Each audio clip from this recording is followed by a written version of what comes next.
Con la venia, excelentísimo señor presidente, excelentísimas magistradas y magistrados de la sala.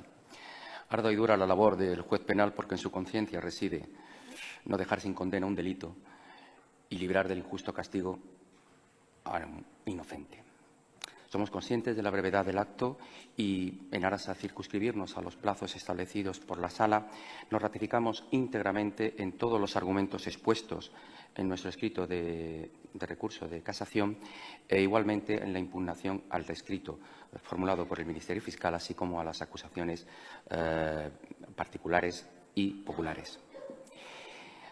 Dentro de la concisión que nos permite este acto, entendemos que dentro del ejercicio de legítima defensa que nos corresponde, debemos manifestar en primer lugar que durante este procedimiento entendemos que no hemos tenido un juicio justo, no hemos tenido un juicio con todas las garantías. Y no lo hemos tenido, entre otras cosas de menor importancia, porque la sociedad que formamos todos dictó sentencia el día 8 de julio del 2016 y dictó una sentencia indiscutiblemente condenatoria. Y a partir de ahí todo ello se ha ido acrecentando de manera que ha dejado prácticamente cerrado o prácticamente sin solución cualquier resolución judicial que no lleve consigo una sentencia condenatoria. Y decimos eso porque estas paredes han podido oír el eco de sus voces expresando el derecho de la opinión pública a manifestar opiniones sobre las resoluciones judiciales, e incluso como una obviedad que la justicia no puede emitirse a espaldas del pueblo. Pero también ha salido de sus excelentísimas voces que el discurso jurídico nunca puede ser vicario de la voluble y evanescente opinión pública. Y hay que incluso remar contracorriente y, en ocasiones, obliga al juez a dictar en garantía del derecho debido una resolución justa, por más que pueda considerarse por la opinión pública que no lo es así. En este procedimiento, excelentísimas señorías, hemos tenido que, desde el comienzo, desde su instrucción, que pelear de manera constante contra lo que entendíamos que eran sistemáticas vulneraciones de derechos. Se han trasladado conversaciones de WhatsApp que han hecho que la opinión pública tuviera una opinión evidente sobre mis representados, que no forman parte del sumario, que fueron apartadas del sumario, pero que sí formaban parte del acervo, de la consideración general. Y sí formaron parte, y entendemos que, a pesar de no constar en el sumario, sí formaron parte del espíritu de la resolución dictada tanto por el primer tribunal como por el segundo.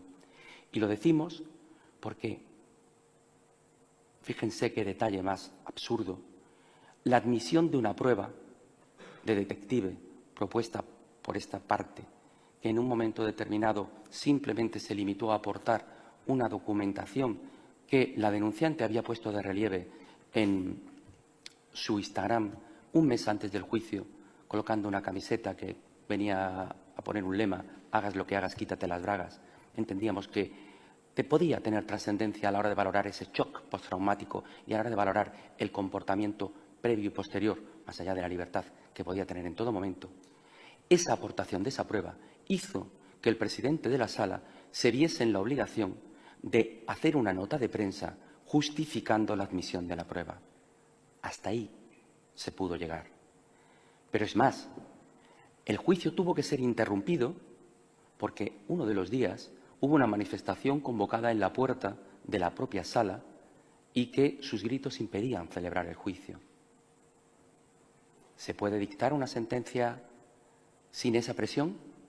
Se dictó. Y el magistrado que dictó una sentencia absolutoria, el magistrado que hizo un voto particular, tuvo que cambiar su imagen pública porque se le insultó públicamente. Y es más, y lo más grave, se le insultó desde los poderes políticos. El ministro de Justicia de este país dijo que ese señor tenía un problema particular, con lo cual, sin duda alguna, afectaba la integridad no solamente de él, sino de todo el Poder Judicial de este país.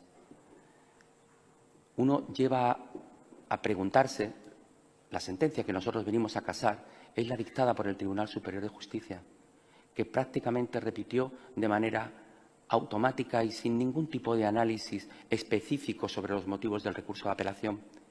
Así fue y así consta.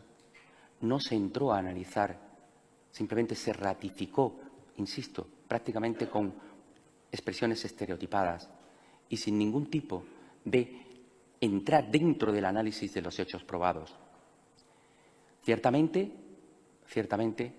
eso nos lleva incluso a pensar, sabemos de la independencia, como no puede ser de otra manera de esta sala, pero ¿alguien se ha preguntado qué ocurriría si esta sala dictase una sentencia absolutoria? ¿Cabe eso dentro de la posibilidad? Nosotros entendemos que sí. Nosotros entendemos que del análisis de los recursos de casación, del análisis del propio procedimiento, solo cabe dictar una sentencia absolutoria. Y ahora intentaremos exponer exactamente cuáles son esos motivos. Somos también conscientes de que el recurso de casación no es un nuevo juicio. No se trata de analizar de nuevo las pruebas. Pero sí es cierto que este recurso de casación tiene que tener, al menos en algún momento, la consideración de valorar si el razonamiento lógico al que llegó el tribunal para recoger estos hechos probados tiene acogida dentro de lo que ocurrió en la sala de la audiencia de la sección segunda de Navarra. Si las declaraciones testificales que allí se prestaron, si las periciales que allí se prestaron corresponden y tienen un razonamiento lógico, tal y como queda perfectamente recogido, que es el criterio que debe seguir los hechos probados en relación con la sentencia. Entendemos que se ha vulnerado de manera clara y concisa la presunción de inocencia, entendiendo que se supone que se ha desarrollado actividad probatoria con cargo con arreglo a las previsiones constitucionales y legales y que, por lo tanto, el contenido incriminatorio se ha obtenido de una forma racional. Igualmente entendemos que la tutela judicial efectiva también se ha visto vulnerada porque impone al tribunal una valoración expresa y razonada de las pruebas de cargo y de descargo que tengan como contenido los hechos por los que se condena. La versión de cualquier delito contra la indemnidad sexual o la mayoría de los delitos contra la indemnidad sexual se producen dentro de un ámbito de clandestinidad y somos perfectamente conscientes de que la declaración de la denunciante, la declaración de la víctima, debe ser suficiente y puede ser suficiente para enervar la presunción de inocencia.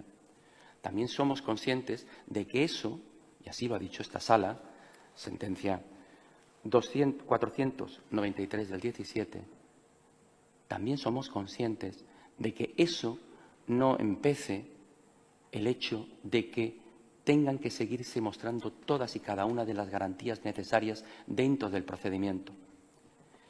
Ello nos lleva a analizar la declaración de la denunciante bajo esa especie de triple filtro que el Tribunal Supremo siempre ha recogido a la hora de valorar la declaración de la víctima. La verosimilitud, la ausencia de incredibilidad subjetiva y la persistencia en el relato incriminatorio. Pues bien, en ningún caso no supera ninguno de los tres filtros.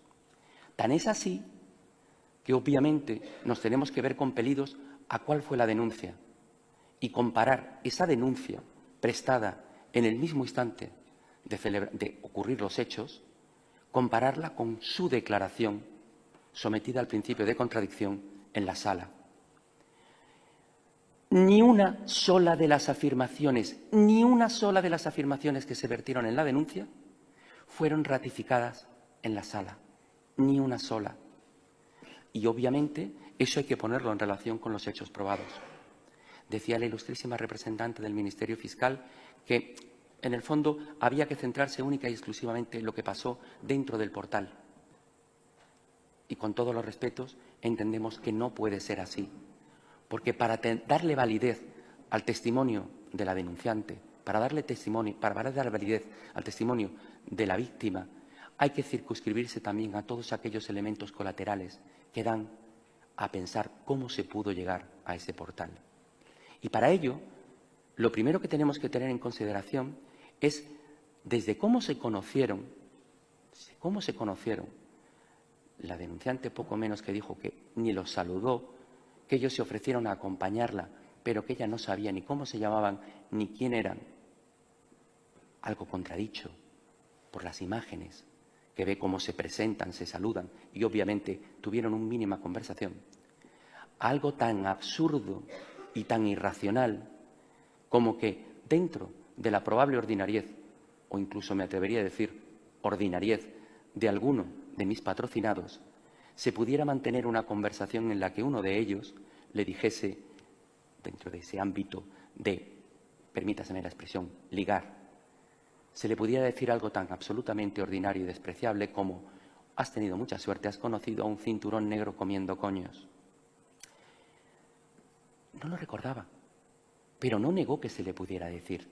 Cualquier persona no se le olvidaría nunca esa frase y diría simplemente ante una pregunta, ante cuestionarle sobre si ocurrió o no ocurrió, simplemente hubiera dicho «no, nunca me dijo eso». Desgraciadamente no lo recordaba, como no recordó prácticamente todas aquellas preguntas que en algún momento pudieran ser exculpatorias. Pero es que a partir de ahí se inicia un camino buscando, según ella, su coche, según ellos, un lugar para mantener relaciones sexuales. Y llegan a un hotel. La sentencia recoge que efectivamente paran en un hotel, pero que ella no escuchó lo que se habló. Sinceramente, es absolutamente absurdo que no escuchara lo que se habló, al menos que escuchara algo. Y es absurdo porque cuando ella denunció, sí hizo referencia a ese hotel, se equivoca en el nombre, eso sí es un error puntual, eso sí es un error admisible. Pero ella dice que cuando llegan a la puerta del hotel, los cuatro entran dentro del hotel y ella permanece fuera esperando. La distancia desde el lugar en el que se conocen a donde está el hotel es menos de 30 segundos. Y si ella no los conocía y iba a su coche, ¿qué estaba esperando en la puerta del hotel a que estos señores, cuando entraron pidiendo una habitación, iban a encontrar? La respuesta racional es que lo